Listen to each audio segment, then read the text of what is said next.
तो दोस्तों आइए शुरू करते हैं। कल जहां पर हम लोग रुके हुए थे उसके बाद से ये दूसरा वाला चैप्टर शुरू कर रहा हूं, मतलब उसी क्रम में दूसरा वाला।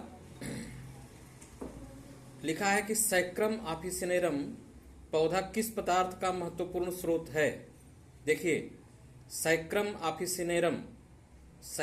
ऑफिसिनेरम पौधा किस पदार्थ का महत्वपूर्ण स्रोत है। शक्कर, दवा, तेल, रबर। तो इसमें जो है ऑप्शन सही होगा शक्कर। सैक्रम ऑफिसिनेरम पौधा जो है ये वैज्ञानिक नाम है किसका जानते हैं? किसका वैज्ञानिक नाम है? ये जो है गन्ने का वैज्ञानिक नाम है। गन्ना जो आप लोग चूसते हो ना, गन्ना खेतों में जो गन्ना होता है, जो गन्ना आप लोग चूसते हो, उस गन्ने का वैज्ञानिक नाम है सैक्रम ऑफिसिनेरम। अब देखिए इसकी व्याख्या पढ़ते हैं। गन्ने का वानस्पतिक नाम सैक्रम ऑफिसिनेरम है। यह ग्रैमिनी कुल का पौधा है।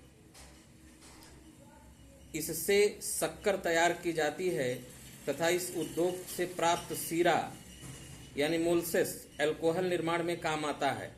इसकी खोई जलाने तथा कागज व पैकेजिंग के सामान बनाने में काम आता है। देखिए फिर से, गन्ने का वानस्पतिक नाम सैक्रम ऑफिसिनेरम है। यह ग्रैमिनी पोएसी कुल का पौधा है। इससे शक्कर तैयार की जाती है तथा इस उद्योग से प्राप्त मोलेसेस सीरा से अल्कोहल निर्माण का काम होता है। यानी शराब भी बनाया जाता है दोस्तों गन्ने से। गन्ना जो सैक्रम ऑफिसिनेरम है, इससे शराब भी बनाया जाता है। अल्कोहल मतलब शराब, एथिल अल्कोहल जो शराब होता है इससे बनाया जाता है। तो याद रखना इसको। फिर नेक्स्ट किस गन्ना इस कुल का सदस्य है। अब देखिए यहाँ पर प्रश्न है गन्ना इस कुल का सदस्य है। तो गन्ना किस कुल का सदस्य है? ग्रैमिनी कुल का। अभी जो है अभी आपने पढ़ा कि गन्ना ग्रैमिनी पोएसी कुल का सदस्य, यानी गन्ना घास कुल का सदस्य है। गन्ना जो है घास कुल का सदस्य है। फिर आइए नेक्स्ट क्वेश्चन पर आते हैं।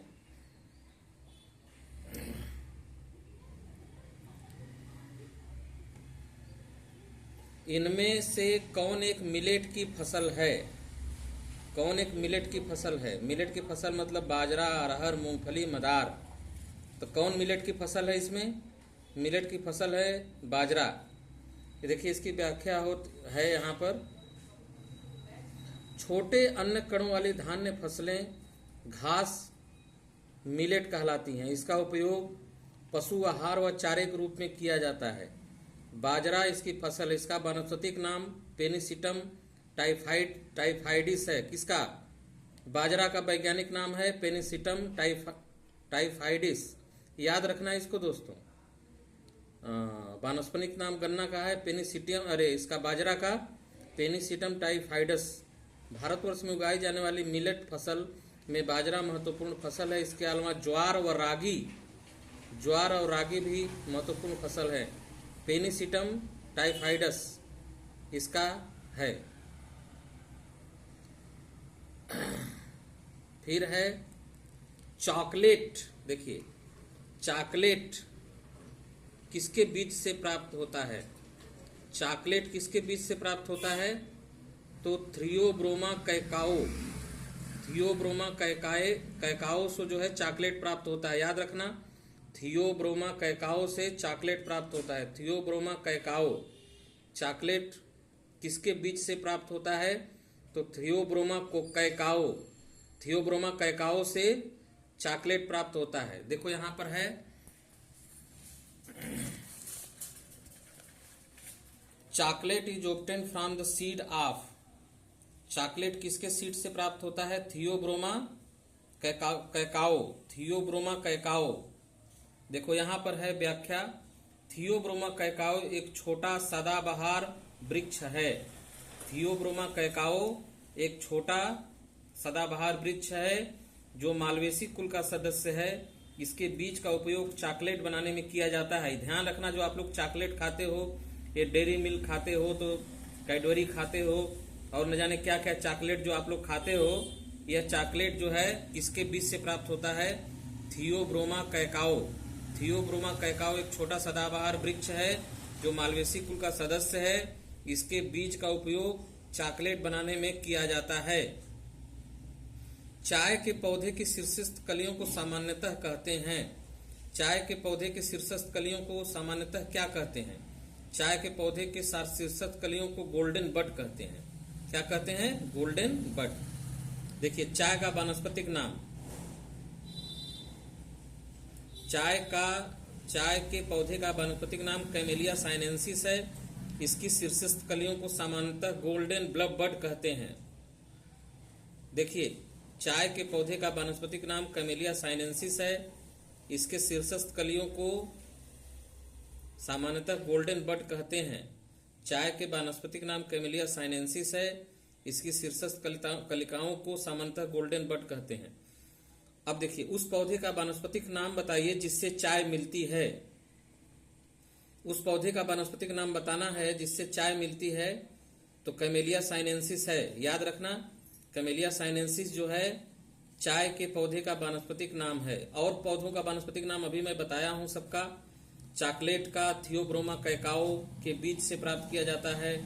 इसी प्रकार जो है बाजरा का भी वैज्ञानिक नाम बताया आपको। तो वीडियो हमारा पॉज कर करके और इसको अच्छे से याद करना। गन्ने का सैक्रम ऑफिसिनेरम बताए, ये याद रखना दोस्तों। फिर एक कैमेलिया साइनेंसिस नामक पौधा से चाय प्राप्त की जाती है। यहाँ पर व्याख्या देखिए, ये व्याख्या बहुत ही इंपॉर्टेंट है।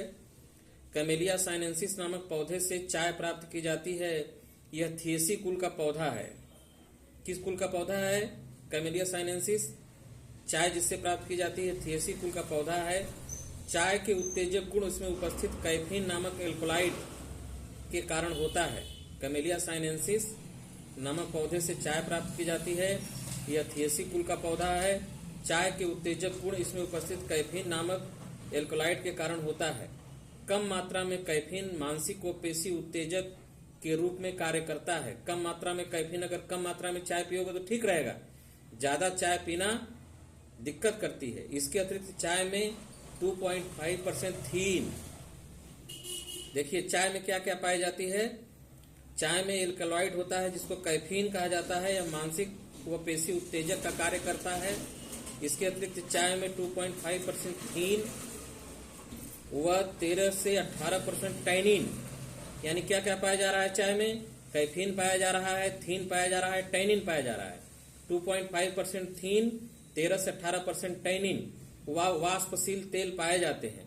चाय का रंग, इसका तीखा स्वाद इसमें उपस्थित टैनिन के कारण होता है। चाय में रंग, चाय का रंग और उसका तीखा स्वाद किसके कारण होता है? उसमें उपस्थित टैनिन के कारण होता है। टैनिन के कारण होता है। चाय के पत्ती का रंग तथा उसकी क्यूरिंग के आधार पर चाय की गुणवत्ता निर्धारित होती है। चाय की पत्ती का रंग तथा उसकी क्यूरिंग के आधार पर चाय की गुणवत्ता निर्धारित होती है। तो दोस्तों, उम्मीद करता हूं कि जो भी आपको मैं साइंटिफिक नाम बताया और उपयोग बताया, यह जो है बहुत ही आपके लिए इम्पोर्टेंट है। चाय, गन्ना, बाजरा, चॉकलेट आप लोग हमेशा खाते पीते ही हो और इसका वैज्ञानिक आधार आपने देखा। तो उम्मीद करता हूं कि आपको वीडियो पसंद आई होगी। सबको नमन करता हूं, वंदन करता हूं, अभिनंदन करता हूं।